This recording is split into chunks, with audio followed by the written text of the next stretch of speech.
ফিরে এলাম বিরতির পর। যে খবরে আমরা নজর রেখেছি, তৃণমূলের উত্তম সর্দার, বিজেপির বিকাশ সিং এর পর এবার সিপিএম এর প্রাক্তন বিধায়ক নিরাপদ সর্দার, তাকে আটক করা হয়েছে। কলকাতা পুলিশ আটক করেছে বাঁশডনি থানায়। এই মুহূর্তে তাকে নিয়ে যাওয়া হয়েছে এবং সেই থানার সামনেই সিপিএম এর নেতা কর্মী যারা রয়েছেন তারা বিক্ষোভ দেখাচ্ছেন। তাদের যেটা দাবি যে এই নিরাপদ সর্দার তারকে বিনা নোটিসে পুলিশ তুলে এনেছে এবং প্রাক্তন সিপিএম বিধায়ক নিরাপদ সর্দার তাকে ছেড়ে দেওয়া হোক, নইলে আইনি পদক্ষেপ নেবেন তারা।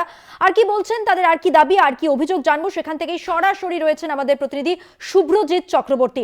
শুভ্রজিৎ, এই মুহূর্তে যারা বিক্ষোভ দেখাচ্ছেন তারা ঠিক কি বলছেন, তাদের অভিযোগ কি?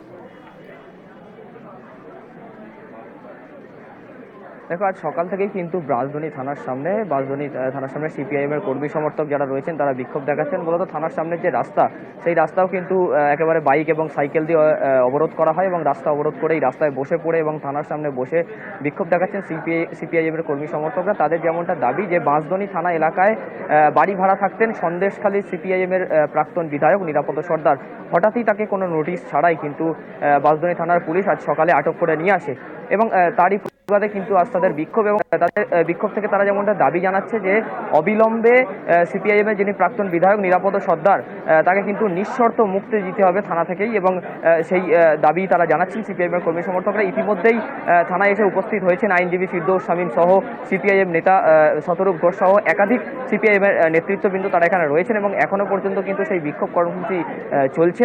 এবং তাদের যেমনটা দাবি যে অবিলম্বে কিন্তু নিরাপদ সর্দার, যিনি সিপিআইএম এর প্রাক্তন বিধায়ক, তাকে কিন্তু নিঃশর্ত মুক্তি দিতে হবে। এই দাবিতেই কিন্তু তারা বাঁশডনি থানার সামনে বিক্ষোভ দেখাচ্ছেন। সেই ছবি তুমি আমাদের সামনে তুলে ধরলে এবং তোমার বক্তব্য আমরা শুনলাম। ঠিক কি ঘটেছে তুমি যেমনটা বললে, আমরা জানতে পারছি যে সিপিএম এর কর্মী নেতা যারা রয়েছেন তারা এই বিক্ষোভের প্রতিবাদ জানাচ্ছেন।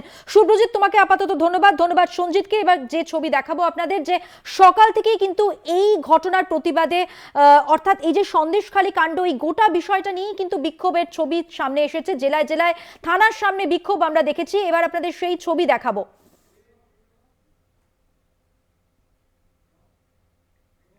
দেখতে পাচ্ছেন আমহাট স্ট্রিট, আসানসোল, হাওড়া এবং মুর্শিদাবাদের ছবি। সব জায়গাতেই কিন্তু বিক্ষোভের ছবি উঠে আসছে। যেমনটা আপনাদের বলছিলাম যে এই মুহূর্তে যে ছবি দেখাচ্ছিলাম বাঁশডনি, সেখানে সিপিএম এর নেতাকর্মীরা যেমন বিক্ষোভ দেখাচ্ছিলেন নিরাপদ সর্দারকে আটক করার অভিযোগে। পাশাপাশি যে ছবি আপনারা দেখতে পাচ্ছেন আমহাট স্ট্রিট থানা, সেখানেও কিন্তু বিক্ষোভের ছবি কিন্তু চারটি জায়গায়, আমহাট স্ট্রিট, আসানসোল, হাওড়া, মুর্শিদাবাদ। কখনো বিজেপি, কখনো নারী নিরাপত্তার অভিযোগে অর্থাৎ প্রতিবাদ জানিয়ে কর্মসূচি, সেখানেও বিক্ষোভের ছবি উঠে এসেছে। পাশাপাশি সন্দেশখালী কাণ্ড নিয়ে সেখানেও কিন্তু আমরা দেখতে পাচ্ছি বিভিন্ন দলের বিক্ষোভের ছবি আজকে চার জায়গায়। কলকাতার থানা ঘেরাও বিজেপি মহিলা মোর্চার ছবি দেখতে পাচ্ছেন আমহাট স্ট্রিটে।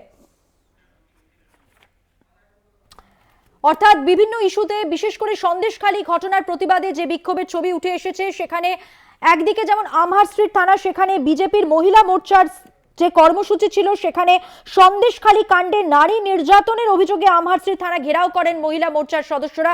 পাশাপাশি আসানসোল, সেখানেও আমরা দেখতে পাচ্ছি এই ঘটনাকে কেন্দ্র করে বিক্ষোভ। হাওড়া, সেখানেও মিছিল করা হয় বিজেপির পক্ষ থেকে। মুর্শিদাবাদ, সেখানেও একই রকম কর্মসূচি এবং সেই কর্মসূচিকে নিয়ে যথেষ্ট উত্তেজনা ছাড়ায় মুর্শিদাবাদে। এবং এই মুহূর্তে কিছুক্ষণ আগে যে ছবি আপনাদের দেখালাম বাঁশডনি থানা, সেখানে কিন্তু প্রাক্তন সিপিএম বিধায়ক নিরাপদ সর্দারকে আটক করে রাখার জন্য বিক্ষোভ দেখাচ্ছিলেন সিপিএম এর নেতা কর্মীরা। সব মিলিয়ে পাঁচ জায়গার যে বিক্ষোভের ছবি, যে বিক্ষোভের খবর আপনাদের সামনে তুলে ধরলাম।